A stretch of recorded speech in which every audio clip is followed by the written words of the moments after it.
Изненадувачки резултати од експеримент што професорка на медицина го изведува со студенти со децении. За жал, овде гледаме кај непушачи дека се јавува интензитет во обојувањето во црвена боја, така што веќе не можеме да кажеме кој е пушач, а кој не е пушач.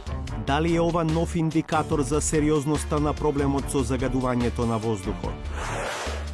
На крајот на 2017 државата подели грантови на 5 фирми за иновации во битката против загадениот воздух. Следната година, да кажем ова време, јас очекувам дека ќе имаме 1, 2, 3 решенија, може би повеќе, кои што ќе може веќе ги ставиме во практика и да даваат придонес во она што сите не загрижува на загадениот воздух. По една година ниеден изум не е во употреба.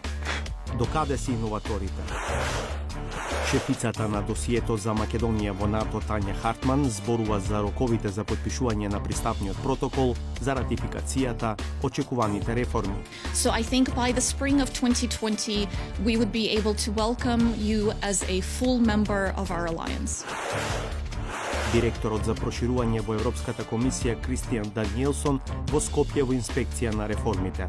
Ако евентуално, што јас лично не верувам, се донесе одлука за некакво одлагање, тоа секако би го сопрело оној напредок и оној раској што Македонија го покажа во изминатите 2 години.